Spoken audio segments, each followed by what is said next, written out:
Good Monday morning, and welcome to another Miracles with Mary Ellen. Of course, I'm Mary Ellen, and you can always connect with me through AskMaryEllen.com. It is a cold, damp, dreary day here outside Chattanooga, Tennessee, and it has got to warm up, but I think it's going to get colder. When I do Miracles with Mary Ellen, I always ask God during the week, what does He want me to speak about?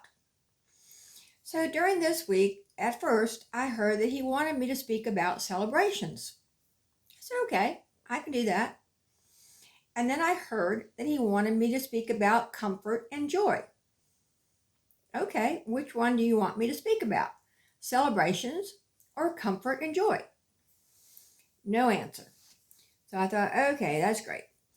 Well, on Friday night, Peter and I had the pleasure of going to Robin Rogers Grant concert at the Barking Legs Theater here in Chattanooga and hear our friend perform. She is just wonderful. If you can ever get one of her CDs by Robin Rogers Grant or go to YouTube, she is wonderful. Just a fantastic person and wonderful singer. And during her performance, she did a little bit about celebration and comfort and joy. And I heard that and I just kind of looked up at God and said, okay, I got it. You want me to speak about all three. So on Saturday, I kind of sat back and I was thinking about how could I present all three to you. And I began by looking up celebrations in the dictionary just to see exactly what it meant. And it said a special enjoyable event have people organized because something pleasant is happening or going to happen. And I thought, okay, that's a good definition. Of course, there are all kinds of celebrations throughout the year. And it seems like between November 15th and the end of the year, we are just inundated with celebration after celebration. It's just crammed with celebrations.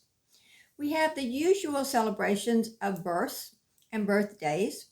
We have engagements, of course, and weddings and anniversaries. We have celebrations of life for people who have crossed over, which is such a wonderful way to celebrate them. And we have retirement parties, and we have all kinds of things. And now we add Christmas and Hanukkah, and of course, Kwanzaa. Well, celebrations are supposed to make people happy as they have fun together. We're supposed to be joyful, bringing comfort to each other. Well, if this is true, why is there so much anxiety and stress and mental health problems during this time of the year? Well, in my opinion, and this is simply my opinion, I think it is because of the erroneous societal teachings that we've been brought up learning. We've learned, of course, motives and expectations and judgments. We are worried about, did I buy the right gift? Did I wrap it correctly? If you're going to a party, what am I going to wear? If I have to bring a dish, what dish am I going to make? Will people like it? Maybe I'll go buy one because it's better or it's a little bit easier. There are all kinds of anxieties and stresses going on throughout these celebrations. Because, if you don't wear the right thing, or if you don't say the right thing, or let's say your dish flops like mine has a lot of times, then what do people do? They judge you. You think they're judging you, put it that way. You think that and so you have all this stress, and you have depression. And let's say there's a celebration going on and you didn't get invited. Wow, that brings a lot of depression.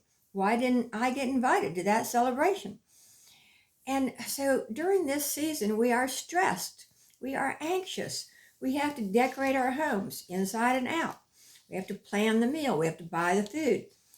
Now, this is a lot of work, isn't it? I'm just tired just saying all this. Now, after all of this, how can you go forward to add more comfort and joy to your life? Well, number one, I want you to delegate. I want you to enlist your family members or other people who are going to eat your meals or partake in whatever you are creating to help you. Even if it's a child, they can bring you the ingredients. They can set the table. Someone can do the outside decorations while somebody decorates the tree. Delegate what needs to be done. Number 2, I want you to make lists.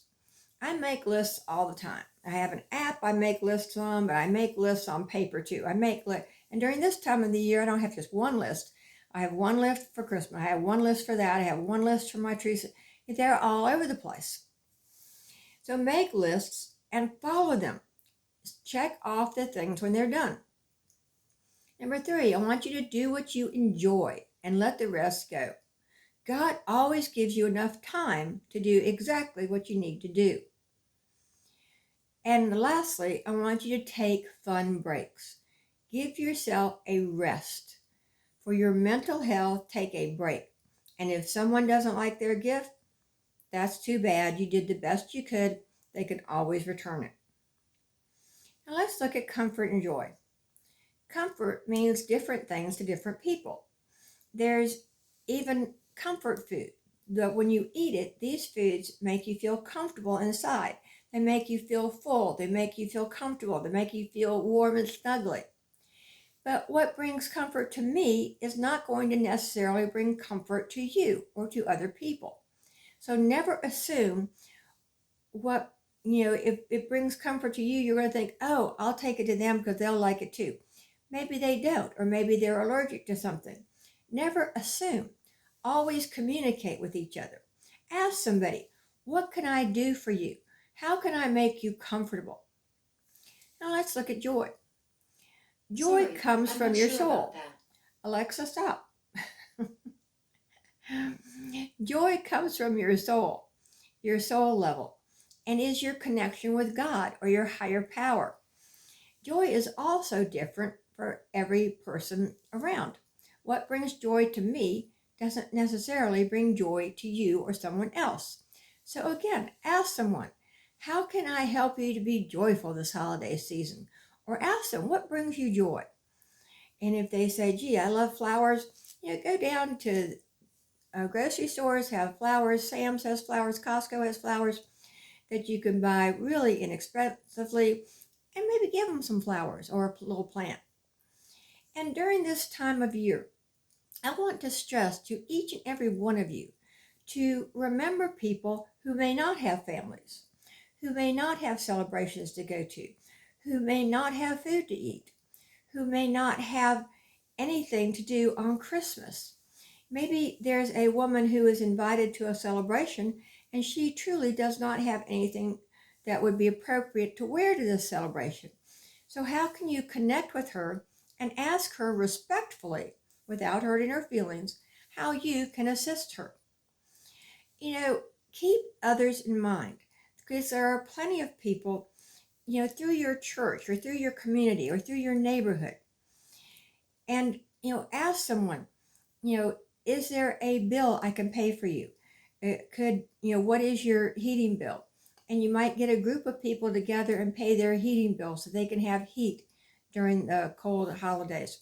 Or maybe they have children and you can assist in buying the gifts and wrapping them. So keep in mind and make comfortable and joyful people who don't have anywhere to go, who don't have family, who don't have people calling them on a daily basis. Don't ever assume that everyone is okay, because they're not. A lot of people that have mental health problems will not reach out, and they'll let it go until they feel so hopeless. And we don't want that for anyone. So go through the rest of this year. Go through your holiday season celebrating. That's wonderful. Bringing comfort and joy not only to yourself, but everyone you connect with. And go to AskMaryEllen.com to connect with me, buy any of my books. And I'll be back on Friday with Mary Ellen's Miracle Moment with another wonderful inspirational Christmas story just for you. Until then, I hope you have lots of fun celebrating and bringing comfort and joy to everyone you meet. I'll see you later. Bye-bye.